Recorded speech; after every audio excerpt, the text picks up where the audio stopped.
hindi ko na siya tatanggalin, baka masira ko pa. Si Papa na lang magtatanggal nito. Hey guys! Welcome to my channel. So, for today's video, mag-unbox ako ng in-order ni Papa sa online. Yung in-order ni Papa ay razor. Since quarantine tayo ngayon, nahihirapan tayong magpagupit sa mga salon o kaya sa barbershop.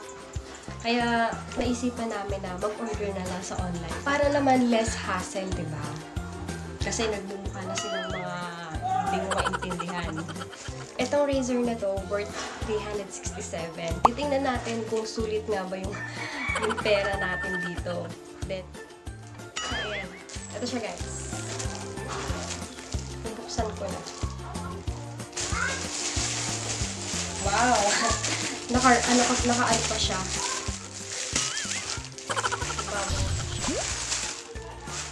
Ang gaan niya lang.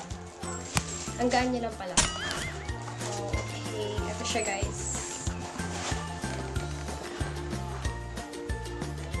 In fairness, ang ganda ng lagayan. Okay. Buksan na natin.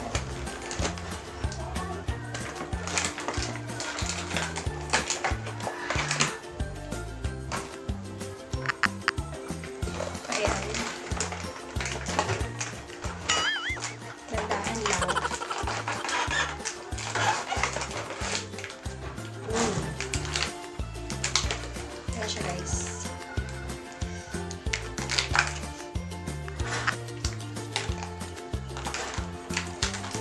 Ang ganda ng ano niya. Diba? Oh, metal yung blade. Of course, metal naman siguro lahat.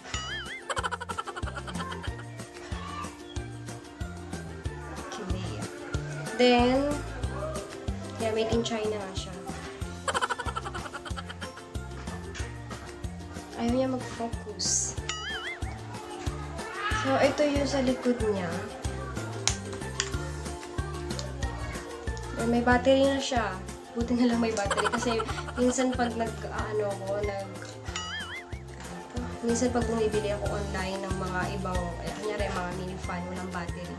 So, buti na lang may battery siya. Mahirap tanggalin nga lang, guys. Ang size ng battery niya is AA.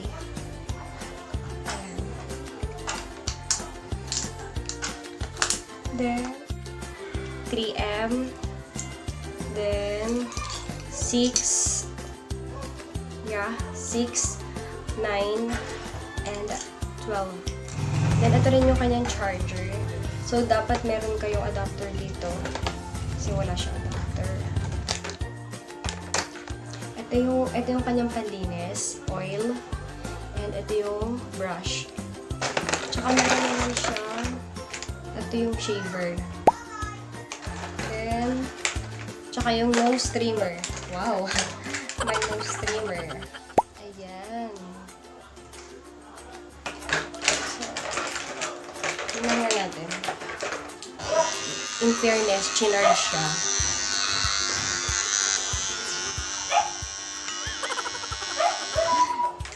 Okay. Ikakabit natin yung isang clip. Ito munang 3M. So, ganito siya. Feeling marunong eh, no? Ganito lang. Then, push mo siya down. Ayan. So, nakabit na natin. Then, pag tatanggalin naman, ganito lang. Ang sabi dito, slide up or slide down. So, try ko siyang i-slide up.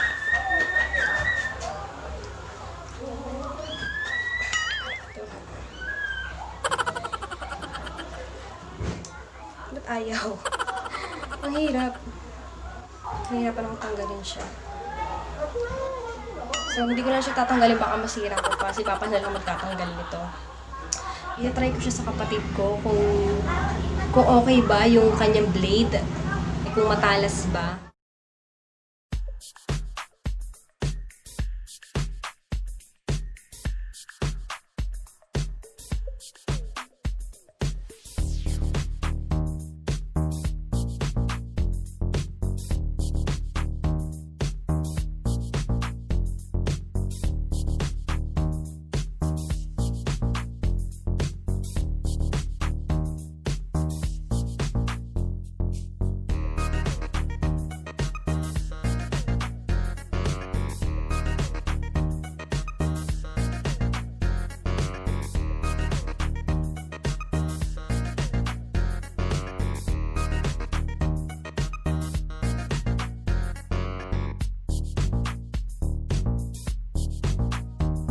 For me, kung i-rate ko itong item na to, by quality, maganda siya guys. Sulit na sulit yung 365 pesos yun. Tsaka para siyang pang-professional na na razor. Ayan. Ang ganda niya pa. Tsaka light lang siya, hindi siya ganun kabigat unlike sa iba. Dumating tong in-order namin. Umabot ng almost 2 weeks. Oo, 2 weeks siya kasi nga naman nasa province kami. Unlike siguro pag nasa Metro Manila ka, mga 1 week lang nandiyan na. Itong razor na to, thumbs up to kay Papa. So, sulit na sulit yung 367 pesos namin. But hindi na sila mahihirapan magpagupit. Thank you for watching guys. See you on my next video. Bye-bye! See ya!